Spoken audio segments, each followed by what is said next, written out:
Celebrando o terceiro domingo pascal, Jesus ressuscitou verdadeiramente. Como é que podemos fazer uma experiência de encontro com Jesus ressuscitado?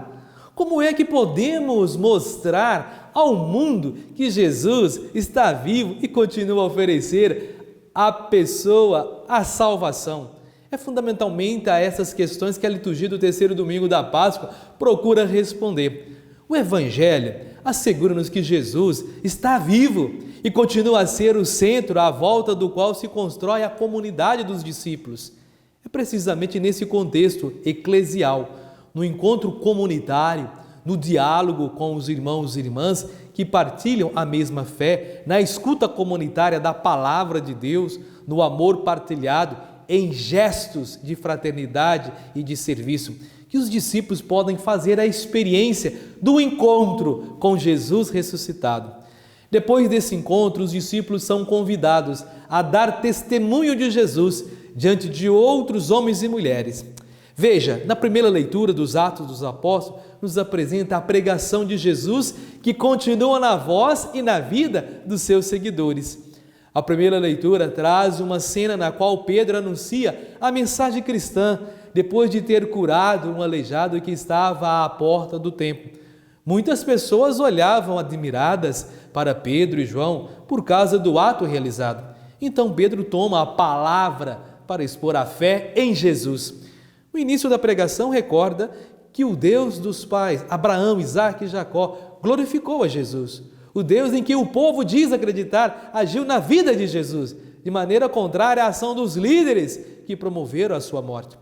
Os discípulos testemunham por meio de ações a força dessa ressurreição que Deus realizou em Jesus. O apelo dessa leitura à mudança de vida continua para nós, que a lemos hoje. Que morte nos rodeia e que vidas podemos aderir para melhor viver esse dom maior que é a vida de cada um de nós. Veja, a proposta de Jesus a nós é que possamos fazer a experiência do seu amor, fazer a experiência da sua palavra e assim testemunhá-la como assim fizeram os discípulos. Encontraram com o Mestre, encontraram com o Senhor e assim nessa experiência do ressuscitado proclamaram a salvação. A segunda leitura da primeira carta de João se desenvolve como uma meditação com exortações para a comunidade de fé. No trecho da segunda leitura, o autor apresenta Jesus como nosso defensor, o paráclito, diante de Deus. O pecado deixa marca drástica no interior humano. A tendência é envergonhar-nos de Deus e esconder-nos, como fizeram Adão e Eva. Em contrapartida, a carta de João convida a confiar em um justo defensor diante do Pai. Portanto, podemos nos aproximar e nos mostrar a Deus sem temores de punições. Jesus é comparado com uma oferenda perfeita pelos pecados, uma imagem do culto judaico que se aplica a Jesus para expressar sua ação em prol da humanidade. A exemplo do servo de Deus que está escrito em Isaías 53, que assumiu, invalidou nossos pecados e os pecados do mundo inteiro. Deus nos ama e nos quer bem. No Evangelho de Lucas, deste domingo situa-nos em Jerusalém, pouco depois da ressurreição. Os 11 discípulos estão reunidos e já conhecem uma aparição de Jesus a Pedro, como narra em Lucas 24, 34, bem como o relato do encontro de Jesus ressuscitado com os discípulos de Emaús, Lucas 24, 35. Apesar de tudo, o ambiente é de medo, de perturbação, de dúvida. A comunidade cercada por um ambiente hostil sente-se desamparada e insegura. O medo e a insegurança vêm do fato de os discípulos não terem ainda feito a experiência do encontro com Cristo ressuscitado. Lucas procura mostrar como os discípulos descobrem progressivamente Jesus vivo e ressuscitado.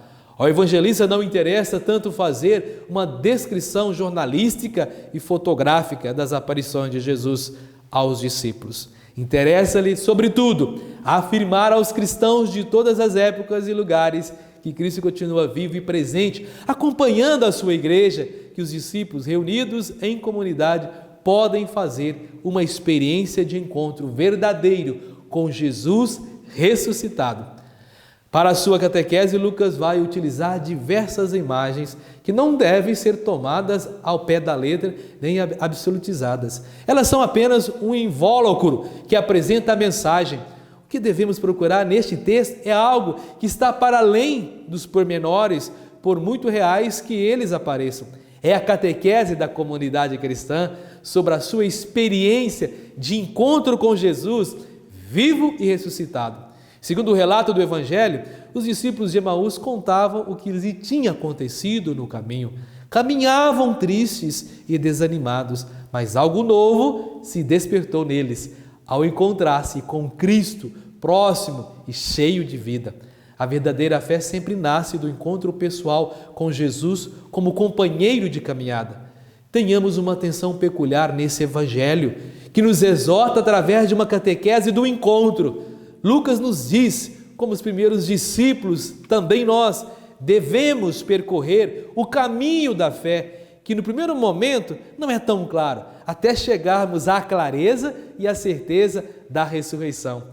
Não se chega lá através de deduções lógicas ou através de construções de caráter intelectual, mas chega-se ao encontro com o Senhor ressuscitado, inserindo-nos nesse contexto em que Jesus se revela no encontro comunitário, no diálogo com os irmãos e irmãs que partilham a mesma fé, na escuta comunitária da palavra de Deus, no amor partilhado e em gesto de solidariedade, fraternidade e de serviço.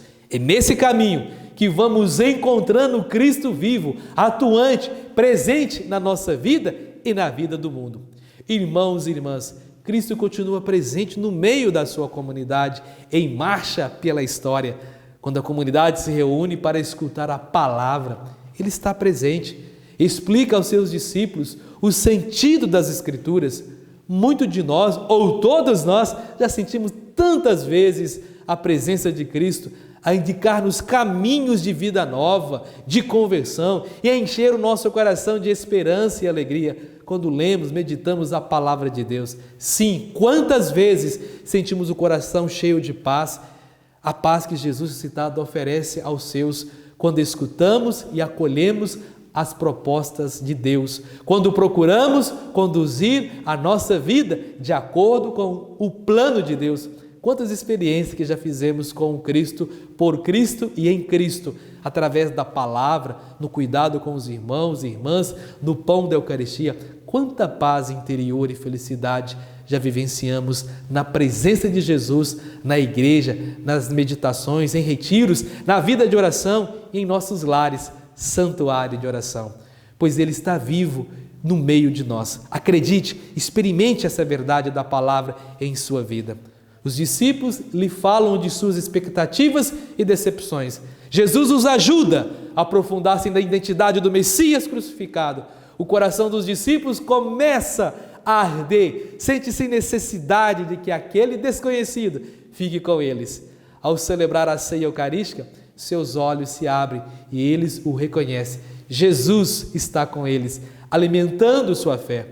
Nós cristãos precisamos lembrar-nos mais de Jesus, citar suas palavras, comentar seu estilo de vida, aprofundar-nos em seu projeto. Precisamos abrir mais os olhos de nossa fé, descobri-lo cheio de vida em nossas Eucaristias. Jesus não está ausente, Ele caminha conosco. Portanto, Jesus no Evangelho lembra aos discípulos: vós sois as testemunhas de todas essas coisas. Isso significa que os cristãos devem ir contar a todas as pessoas, com lindas palavras, com raciocínios lógicos, que Jesus ressuscitou e está vivo. O testemunho que Cristo nos pede, mais do que discursos e palavras, são os nossos gestos de amor, de solidariedade e de justiça, e que Ele espera que seja testemunhado por todos nós. Por isso eu convido a todos a compartilhar essa reflexão com seus amigos e amigas nas redes sociais. Vamos juntos evangelizar. Inscreva-se no nosso canal do YouTube, dê seu like, comente e compartilhe. Sejamos homens e mulheres do bem, comprometidos com a palavra de Deus. E que Deus, na sua bondade, nos abençoe de sempre. Ele que é Pai, Filho e Espírito Santo. Amém.